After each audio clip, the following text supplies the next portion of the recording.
All right, Ashley, you think you're ready? We're ready? All right. All right, good afternoon, everyone. This is the Economic Development Committee. We have, I believe, just one item on the agenda today. Well, except for the approval of the minutes. But with that, we'll start with roll call. Is Council President Morrell coming? I think he is coming. Yeah. All righty. Councilmember Moreno, Present. Councilmember Harris, Here. Councilmember Thomas, Here. Councilmember Green is absent.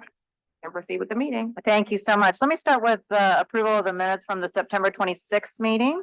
I'll move. It's been moved by Councilmember Harris. I'll second. All in favor? Aye. Aye.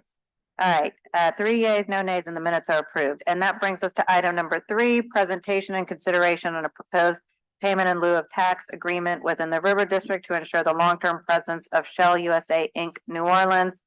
Jeff Schwartz to present. Councilmember Harris, I'll turn it over to you. Jeff, I'll go ahead and turn it over to you.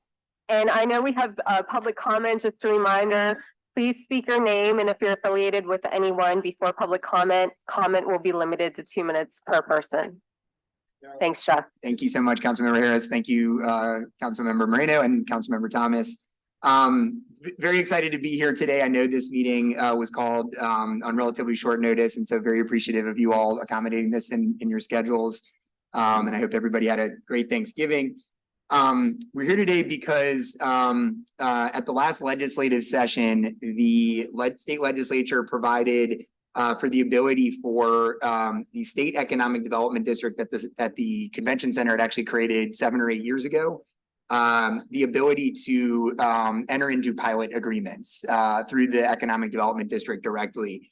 And as a part of that process for approving those pilot agreements, the city council needed to, the Office of Economic Development needed to review and make a recommendation to the city council. And then the city council has ultimate ability to sign off on those pilot agreements. And so what we're here today doing is providing a public hearing that is also required as a part of that process. For those of you that are interested, that was Act 212 of the 2023 regular legislative session. We can actually, I think, am I controlling the, there we go. So the project that we're here reviewing today is a part of the larger River District project, which I think we all at this point are familiar with the broad strokes of that. It is one of the largest proposed economic development and community development projects in the city, along with a few other key projects that our office is working on and tracking. The proposed development is over $1 billion. There's about 900 housing units, half of which, 450 of which are proposed to be affordable, which is a deeply important matter to the city. But this is also an economic development project, and it's about job creation, job retention, and growing and diversifying our city's tax base. And as a part of that, as you all are probably aware, the Shell Corporation announced that they are planning to keep their Gulf of Mexico headquarters, Gulf of Mexico operations headquarters in the city of New Orleans for the foreseeable future. Their current lease in Hancock Whitney was set to expire, I believe, by the end of 2029. And so I think there was a question mark about what their plans were going to be. And what we're here to consider is a pilot on their new headquarters building, which will be 142,000 square foot Class A office building. It'll be the first new Class A office building built in the city since 1989, which I think shows you sort of the generational gap that we've had over the last 30 plus years in this type of investment. It goes without saying, and I'll touch on this in a little bit, the office market in New Orleans, like in the rest of the country, is undergoing a lot of change right now. There's a lot of uncertainty in terms of what the future of Class A office space is, not just in New Orleans, but everywhere from Midtown Manhattan to the West Coast. I think you all probably are tracking that in your offices and as you look at the national news. And so to see a Fortune 50 company saying to the city of New Orleans that they not only want to remain here for the coming decades, but also to make an investment, about $129 million total development cost investment in the city of New Orleans to build new Class A office space here. That is a pretty singular statement that I think we can't sort of overstate how impactful that will be, I think, here. And indeed, it has already started spinning off some additional conversations about additional office development. So that's the project that we're here to consider, that our office did a review of the economic impact study on. For those of you who aren't familiar with the overall River District site, you can see on this slide, the Mississippi River is obviously to the right in this image. There's a red star on the exact location, which is Convention Center Boulevard between Henderson and Utert Streets, is the specific location within the larger footprint of the River District development. And so very much anchoring kind of the heart of the proposed project. As we look at sort of the different impacts, right? There's fiscal impacts, there's economic impacts, there's job creation impacts. And so I want to really run through those. This is really the body of what we're talking about in this report. And so the overall pilot impact, so just talking dollars and cents, the current value, the value of the actual pilot is $21.6 million over the 15 years of that agreement. And so that is the value of the foregone ad valorem property taxes over the life of the proposed pilot. That's an annual average of about $1.4 million. So that's not insignificant by any stretch of the imagination. However, I would point out really two points. One, this property has been fallow for decades. The property is currently owned by the Convention Center. I believe they bought it in 2000 or 2002 prior to Hurricane Katrina. And so this property is not currently contributing to the tax base of the city in any meaningful way. It's exempt from taxes because it's owned by a public body. And so really what we're looking at doing here, should this be approved, is pushing out that horizon on which the property would actually come back on the tax rolls in exchange for getting the many benefits of having this office building be constructed here. The savings of this, I should also note, the savings that the development has are actually being committed to a trust that is going to be used to subsidize affordable housing in the project and some of the other really important public benefits that the overall River District's neighborhood investor team is developing. And I think that's an essential point here, that we're not talking about corporate welfare. What we're talking about is financing in this project, where we know there are many gaps in this project. There's not enough money to go around to build the things that are deeply impactful for the city. This is one of the meaningful ways that the city can use the tools that it has at hand in order to make the investments that we want to see happen in the project.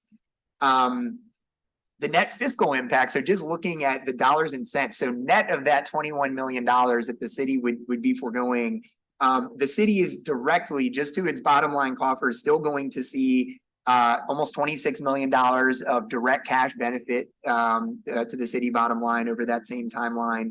The school board and the sheriff will also see a positive benefit, net benefit. And the state of Louisiana, frankly, we all know that this is a humongous driver because of things like income taxes, which the city doesn't have, but the state does. The net fiscal impact to the state is massive, right? It's over $200 million over the life. And so that is just the dollars and cents, right? That's not looking at the wider economics impacts. And so, you know, we feel really good that this is a commensurate benefit, and indeed really redounds to the city's great benefit if we move forward here. In terms of jobs, which, you know, my job is actually very simple when it comes to it. It's about creating jobs, diversifying our economy, and growing the city's tax base.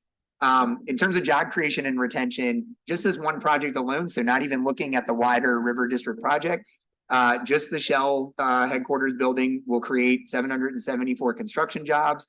It will retain the 1,000-person office that Shell currently maintains in the city.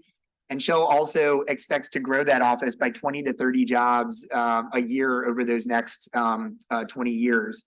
And so they expect to hire approximately 395 new positions over the life of this pilot. And so when you factor in indirect jobs, by year 20 of this, of Shell's presence here, there's going to be over 2,500 direct permanent jobs. So real jobs, not jobs that evaporate as construction ebbs and flows, but 2,500 jobs supported, retained, and or created as a result of this project. And that's that's significant. When you look at the city's job base, there's about 200,000 jobs in Orleans Parish. You're talking about over 1% of the jobs in the city just being at this one, supported by this one project. So this is significant by any metric. And then lastly, looking at the economic impact. And I should also say, I was looking through the report that should have been contained in your packet. Just the current household earnings as a result of keeping that 1,000 employee office here is $130 million of household earnings for New Orleans families that are going to be retained each and every year. And over the life of the 20 years, that's a $3.8 billion sum. That's with a B over those 20 years that are going into household earnings. And so that is wealth creation opportunities for our New Orleans families. These are jobs that folks can be hired at a lower level position and work their way up the corporate ladder in a Fortune 50 company. And so, you know, the impact of that is not just in the dollars and cents. This is really about, you know, where does this take New Orleanians and New Orleans families? And then the last element that we cover in the report is looking at the economic impacts of this project. And so this is an independent third-party analysis of the shell impact. Given that this is a corporate office, this is not just direct operations. This is folks making lots of decisions on behalf of the company and their Gulf of Mexico operations. The direct annual economic impact for this project is $412 million annually. And when you look at that and extrapolate that out with growth over the 20 years, it's over a $12 billion economic impact over those 20 years. And so, you know, when you look at the gross area product, that's simply a measure just like the gross domestic product for the country. The city's gross area product is about $80 billion a year. That's like the total value of the goods and services produced in the city of New Orleans. You're looking at about a $380 million impact on that $80 billion just from this one project alone. And so you can't really, again, overstate the impact that this project will have in our local economy. And so, I won't belabor any points. This office emphatically recommends the approval of this pilot. Again, we're not actually foregoing anything that the city is currently collecting. We're actually collecting $0 on this. We're just pushing out the horizon under which we would start collecting ad valorem taxes on this. But I think you can see that both the economic and fiscal and job impacts of this project, as well as the optics and the symbolism of this project, are off the charts. We don't see a lot of projects like this. I don't want to, be too hyperbolic, but this is a deeply impactful project as a part of a larger, deeply impactful project in the River District. And so our office certainly recommends to the council members your consideration and approval. So I'll conclude here. Thank you, Jeff. Councilmember Thomas. Thank you, Mr. Swartz. First of all, I think a lot of us have been saying nothing from nothing is nothing, but we've been talking about that for decades in terms of disparaged communities. Yep. Here we have another incentive program for an area or a community that really has its own economic base already, whereas we have other communities throughout the city where we should be pushing TIFs, pilot programs, projects like we have on Toledano and South Claiborne, where a penny goes back to the developer. Incentive programs, like if you want to build a convention center hotel, tax dollars will go in to that. At what point do we begin to look at the rest of the footprint of the city and say, if nothing from nothing is okay here? Because if I remember correctly, one of the reasons why the TIF didn't go through in New Orleans East was because particular administration and politicians were worried about the taxes not being received. Where here we are saying these taxes aren't going to be received, and it's a much bigger pot than what would have affected New Orleans East. How do we begin to look at the rest of the footprint of the city?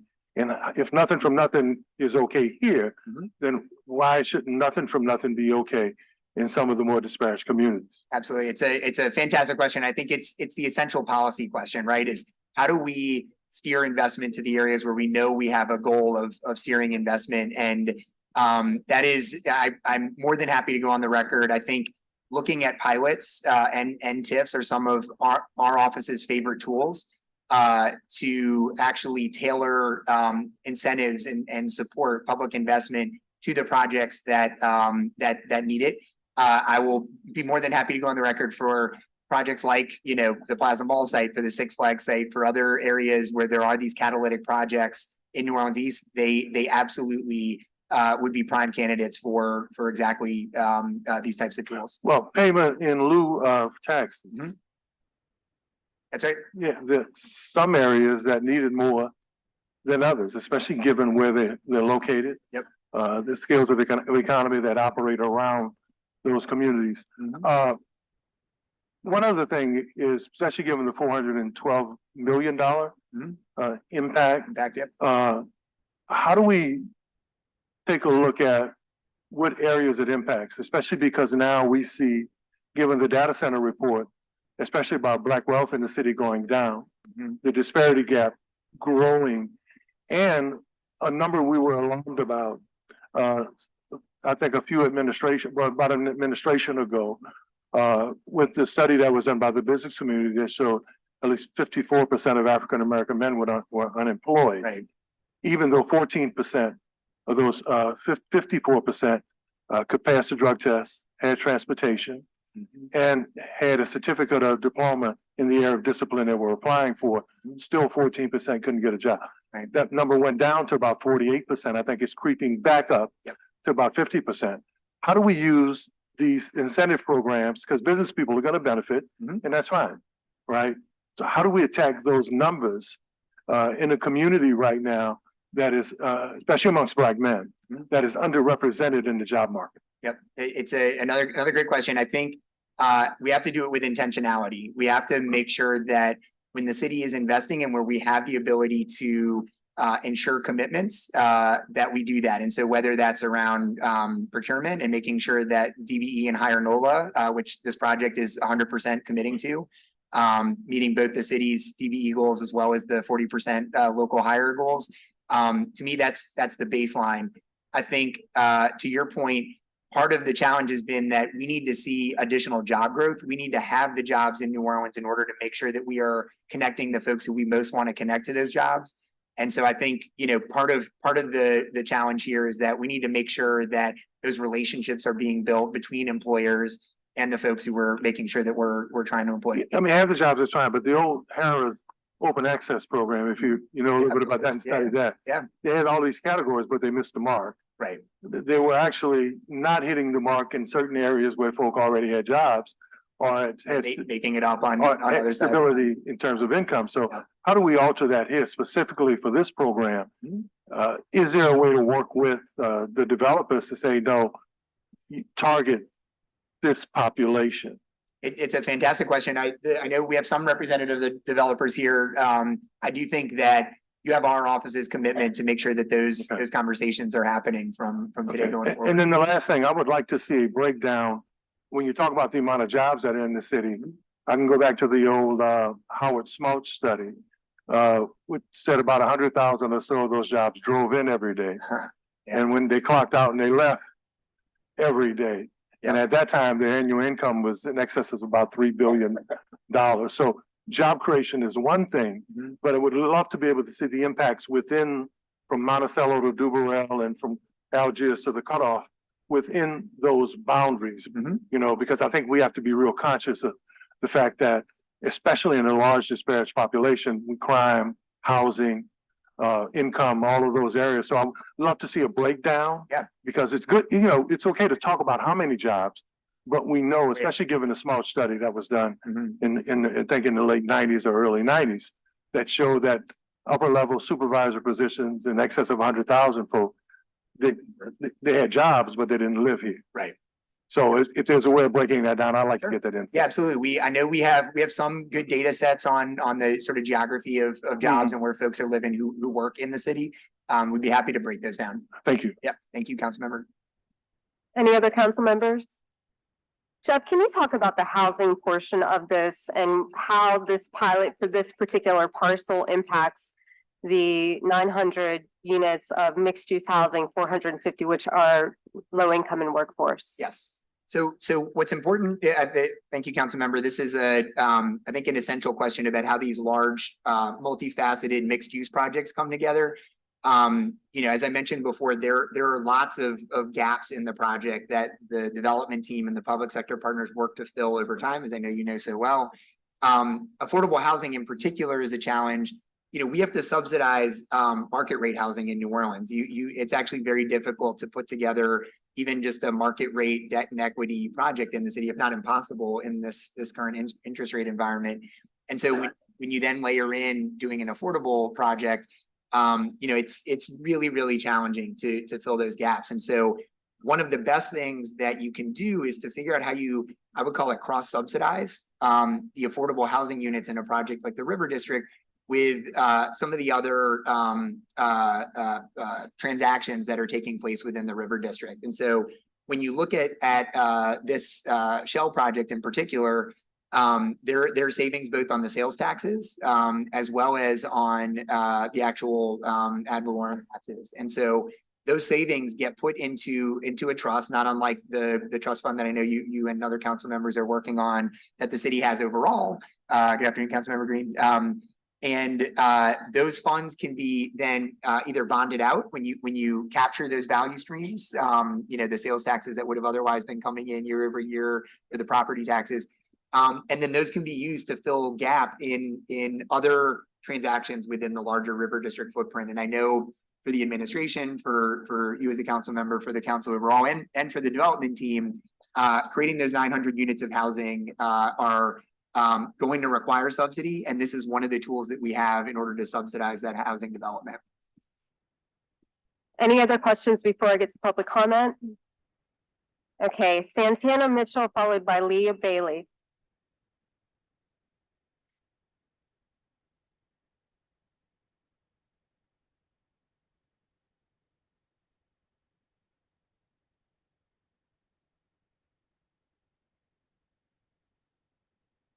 Hello, my name is Santana Mitchell, and I'm a member of United Here Local 23. I'm asking the City Council to deny this request for a pilot for the new Shell Corporation offices. I don't think that New Orleans should be giving tax breaks to giant corporations, especially when our city's needs are so great. We know that we're facing serious problems with public safety, affordable housing, poverty, and a lot of other issues. Now more than ever, we need our largest corporations to pay their fair share. When considering whether to approve a tax break for Shell, the City Council should know that in 2022, Shell's profits were $42.3 billion, which was double the profits for the previous year and the highest in the 115-year history of Shell. So for this year, Shell has given $23 billion to its shareholders in stock buybacks and dividends. Is Shell saying that they can afford to give that much money to shareholders, but it can't afford to pay its fair share of property tax in New Orleans at a time when residents feel like we're paying more and more and getting less and less? Developers should say that pilots are necessary for economic development and for attracting new businesses. Louisiana already gives more than 10 times the amount of corporate subsidy as the national average. But this proposed pilot isn't even for real economic development. We're not talking about bringing a new employer to town. We're talking about giving a tax break so that Shell can move to a newer, fancier building down the street. If Shell wants a new office building, they have the right to develop one like anyone else. But we shouldn't be giving a company with $42 billion in profits a tax break so they can have one. I'm asking the committee to deny this request for a pilot. Thank you. Thank you, Mr. Mitchell. Ms. Bailey, followed by Mr. Parker.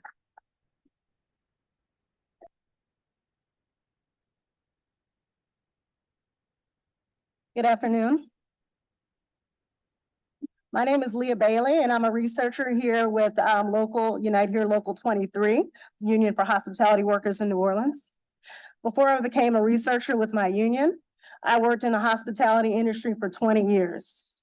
Most of that time was at places in the French Quarter in the CBD like Dini's and Muriel's and Harrah's, of course.